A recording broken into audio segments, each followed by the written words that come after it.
شیخ عطیہ بن سالم رحمۃ اللہ علیہ مسجد نبوی میں درس دیتے تھے، اور سب سے بڑے تھے اس وقت محدث 90 کی دہائی میں۔ اس وقت میں جب حج پہ جاتا تھا تو حضرات کے ساتھ جانا ہوتا تھا، تو ہم 1 مہینہ مدینہ ٹھہرتے تھے، تو میں پورا مہینہ ان کے درس میں بیٹھتا تھا اور بہت فائدہ ہوتا تھا درس میں۔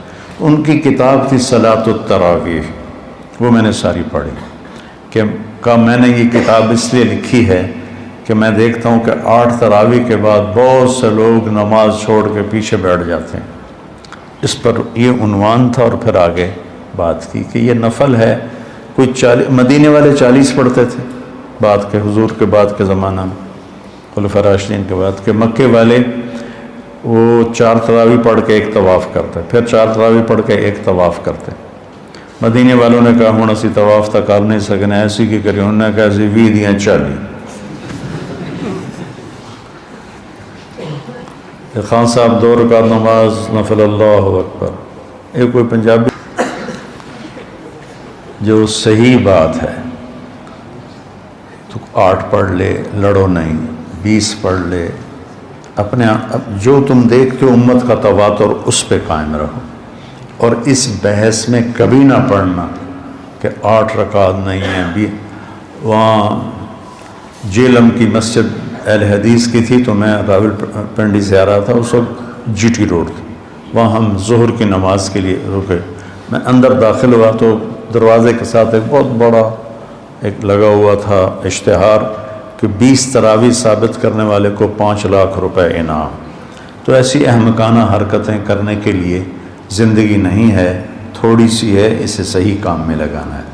تو آپ کی عبادت 11 رکعت ہی رہی 9 سال، پورے 9 سال آپ کی عبادت 11 رکعت رہی۔ اور قرآن کا آپ دور فرماتے تھے جبریل کے ساتھ۔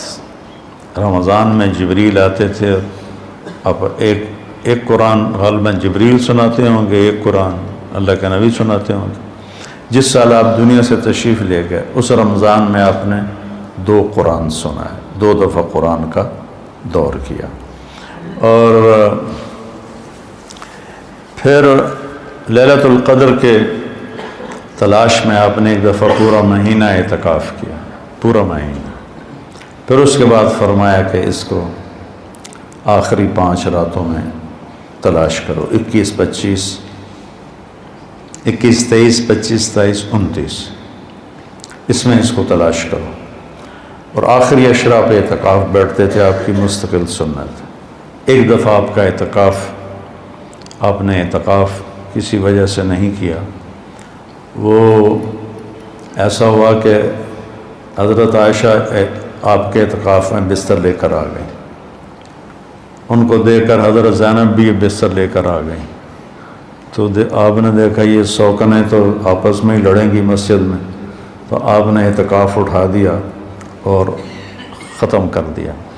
اور پھر شوال میں آپ نے 10 دن اعتکاف کے گزارے۔ ایک دن کا اعتکاف 3 خندق جہنم سے دوری ہوتی، اور ایک خندق کا فاصلہ زمین آسمان کی مسافت کے برابر ہوتا ہے۔ تو اعتکاف آپ کی مستقل سنت تھی، اور اس میں آپ کی سخاوت بڑھ جاتی تھی۔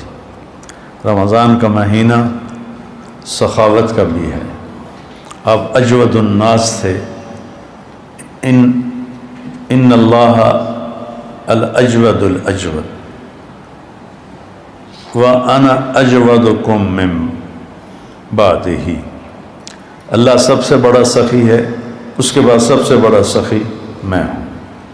تو اس میں کھانا کھلانا، ماشاءاللہ جب صحت اچھی تھی تو بہت رمضان اللہ کے فضل سے گزرے حرمین میں۔ تو وہ عربوں کی فطرت میں سخاوت، اجمیوں کی فطرت میں کنجوسی ہے، ہمیں سخاوت سیکھنی پڑتی ہے۔ عرب میں سخاوت فطری ہوتی۔ حاتم طائی سے کسی نے پوچھا اپنے سے بڑا سخی دیکھا؟ کہنے لگے ہاں، سخی جنت کے قریب ہے، سخی لوگوں کے قریب ہے، اور جہنم سے دور ہے، اور بخیل اللہ سے دور ہے، لوگوں سے دور ہے، جنت سے دور ہے، اور جہنم کے قریب ہے۔ تو اس میں صرف زکوٰۃ نہیں، زکوٰۃ کے اوپر بھی خرچ کرنا چاہیے۔ آپ بھی ایک دوسرے پہ چھوٹی موٹی، کسی کو کھجور کھلا دو، کسی کو کوئی شربت پلا دو، کسی کو کچھ کھلا دو، تاکہ آپ سخیوں میں آ جائیں۔ تو آپ کی رمضان میں ایک آپ کا روزہ، ایک آپ کی تلاوت مستقل، اور ایک آپ اعتکاف بیٹھتے تھے مستقل۔ جس سال آپ نے اعتکاف اٹھایا اس سال آپ نے اس کی قضا کی۔ پھر آپ کے رمضان میں جنگ بدر بھی ہے، آپ بدر کے لیے نکلے، 12 رمضان کو نکلے اور 17 کو یہ معرکہ ہوا، اور آپ کامیابی کے ساتھ سرخرو ہو کر واپس لوٹے، اور اسی میں فتح مکہ ہوا۔ 8 رمضان کو آپ نکلے، 8 رمضان کو۔ تو عصفان پہنچ کر آپ نے سب کو دکھا کے پانی منگوایا اور اپنا روزہ توڑ دیا۔ پیچھے سے روزے رکھ رہے تھے، روزہ توڑ دیا۔ تو صحابہ نے بھی روزہ توڑ دیا۔ کچھ جو زیادہ ہمت والے تھے انہوں نے کہا نہیں ہم نبھائیں گے، انہوں نے نہیں توڑا۔ تو سفر اور شدت گرمی کی، تو وہ تو نڈھال ہو گئے، اور ان سے نہ خیمے گاڑے گئے، نہ اونٹوں کو چارہ ڈالا گیا، نہ گھوڑوں کی خدمت کی گئی۔ سارا کام کیا جنہوں نے روزہ افطار کر دیا تھا۔ تو آپ نے شام کی نماز میں فرمایا کہ آج روزہ توڑنے والے روزہ رکھنے والوں سے آگے نکل گئے۔ ذہب المفطرون بالاجور، ایسے کر کے روایت، آج افطار کرنے والوں کا اجر بڑھ گیا۔ تو فتح مکہ، غزوہ بدر، یہ رمضان میں آپ کے زندگی میں ہوا۔ اور اعتکاف میں آپ تشریف فرما ہوتے تھے تو آپ سر کھڑکی میں کر دیتے تھے، حضرت عائشہ آپ کے سر کی کنگھی کر دیتی تھی، سر اپنا باہر نکال دیتے تھے، اور حضرت عائشہ کیا ہے اسطوانۃ السریر، چارپائی والا، کیا اس کو کہتے ہیں، ستون، وہاں آپ کے لیے چارپائی بچھائی جاتی تھی، آپ اس پر آرام فرماتے تھے، تو اس کا نام ہے اسطوانۃ السریر۔ تو ساتھ ہی حضرت عائشہ کا حجرہ تھا، تو آپ اپنا سر اندر کر دیتے، چونکہ آپ نے ہمیشہ بڑے بال رکھے۔ جب آپ نے حج کیا تو آپ کے بال اتنے بڑے تھے کہ 4 گتیں اس کی بنائی گئیں، 4 گتیں، جیسے عورتوں کی 2 ادھر 2 ادھر، تاکہ بال بکھرے نہیں۔ لیکن عام طور پر آپ کے جو بال تھے یہ کان کی لو تک ہوتے تھے، ایسے کر۔ تو یہ میرے نبی کا رمضان ہے، اس کے ظاہری اعمال ہیں۔ اور ایک اندر کی بات ہے، وہ یہ ہے بیٹا کہ اپنے دل کو بغض سے صاف کرو، نفرت سے صاف کرو، حسد سے صاف کرو۔ یہ تمہارے دل کا روزہ ہے، تمہارے صدر سینے کا روزہ ہے۔ جس کسی سے لڑے ہوئے ہو اسے معاف کر دو، جس کسی کی نفرت ہے اس کو دل سے دھو دو، جس کسی کے ساتھ تمہارا معاملہ خراب ہے اس کو اللہ کے سپرد کر دو۔